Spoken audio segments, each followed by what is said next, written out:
இப்போ இருக்கக்கூடிய இளைய தலைமுறை அந்த நள்ளிரவு வரைக்கும் உட்காந்து இந்த தகவல்கள்லாம் கேட்டுட்டு இருந்ததா ஒரு தகவல் சொல்ல வராங்க.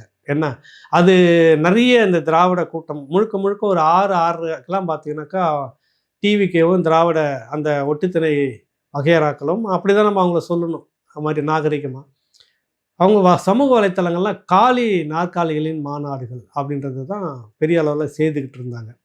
அது அவங்களுக்கு அந்த நேரத்தில் நேரடி ஒளிபரப்பில் கிடைச்ச அந்த தகவல் அந்த இடத்த பார்த்து அதை வச்சு அவங்க ஒரே கிண்டலும் கேலியமாக எழுதிட்டு இருந்தாங்க. அவ்வளோதான் சொல்லிட்டு இருந்தேன். ஆனால் இதுக்கு முந்தின காலகட்டமே வந்து ஒரு விஷயத்தை சொல்லணும். பல்வேறு அவதூறுகள், பல்வேறு அரசியல் நெருக்கடிகள், பல்வேறு வழக்கு இப்படி ஏகப்பட்டது. கடைசியாக வந்து எல்லாம் செய்து பார்த்தாச்சு. நடிகர் விஜய் வந்தோடனே நாம் தமிழர் முழுக்க முழுக்க கலைஞ்சிடுச்சு, உடஞ்சிடுச்சு, கூட்டம் இல்லை, திரும்பிட்டாங்க, வெளியேறிட்டாங்க, எங்கே பார்த்தாலும் வந்து டிவிக்கே தான் அப்படின்ற ஒரு பெரிய பிரபகண்டா இந்த ஊடகங்கள் வந்து பேக்கப், அது வந்து ஒரு தனியாக பேக்கப் செய்தின்னு சொல்லுவாங்க. அப்படி ஒரு கட்டமைப்பிலே இருந்துக்கிட்டு இருந்தது. ஒரு பக்கம் வந்து திராவிட இளைய நிதி இருக்கிறார்ல, உங்களுக்கு உதயநிதி இளைய தளபதி, அவர் தான் அடுத்த தலைமுறை இளவரசர் அப்படின்னு அவருக்காக வேண்டிய அந்த ஊடக கட்டமைப்பு ஒரு பக்கம் பெரிய அளவில் எல்லாமே இந்த பக்கம் திரும்பிடுச்சு. அவ்வளவுதான், முடிஞ்சு போச்சு, ஒன்றும் இல்லைன்னு. உண்மையிலே சொல்ல போனாக்கா புதைத்து விட்டோம் என்று சுற்றி நின்று கொட்டமடித்து கொண்டிருந்தது திராவிடம். புதைத்து விட்டோம் சீமானையும் நாம் தமிழர் கட்சியும் புதைத்து விட்டோம், முடிஞ்சிருச்சு, அவ்வளோதான், ஒன்றும் இல்லை அப்படின்னு சொல்லிட்டு இருந்தாங்க.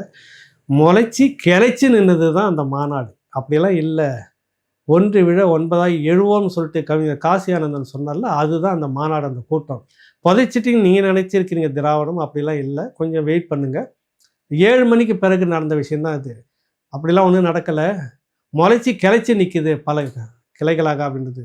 உலகம் முழுக்க இருக்கக்கூடிய பல்வேறு நாடுகள்லேருந்தும் தமிழ் மக்கள் வந்திருந்தாங்க. அவங்களுக்குன்னு ஒரு தனி ஒரு இடம் ஒதுக்கி இருக்கப்பட்டது. அப்புறம் மாற்றுத்திறனாளிகளுக்குன்னு ஒதுக்கப்பட்டதில் எல்லாம் செய்தியில் நீங்கள் பார்த்துருப்பீங்க. நிறைய வெளிநாடுகளிலிருந்து வந்திருந்த பல்வேறு தமிழ் மக்களும் வந்துட்டு உணர்ச்சி பெருக்கில் அந்த கூட்டம் நேரடியில் அந்த இடம் அடர்த்தியாக வர வர வர அவங்களுடைய ஆனந்த கண்ணீரை அங்கே பார்க்க முடியும். நிறைய பேர் வந்து கட்டி பிடிச்சிக்கிட்டு, சில பேர் கண்ணு கலங்கிட்டாங்க. இது என்னமோ ஆயிடுச்சுன்னு நாங்கள் ஒரு நேரம் வரைக்கும் காத்துக்கிட்டு இருந்தோம் ஐயா. திரும்பி அப்புறம் நேரலையில் பார்க்கும்போது அந்த அரங்கம் முழுக்க நிறைஞ்சிருந்தது, அந்த வளாகம் அந்த பகுதி முழுக்க நிறைஞ்சிருந்தது, பல லட்சம் பேர் வந்திருந்தது. இப்படி ஒரு நிகழ்ச்சியை நாங்கள் பார்க்கவே இல்லை அப்படின்னு ஒரு பெரிய ஆனந்த கண்ணீர் அந்த இடத்துல விட்டுட்டு இருந்தாங்க.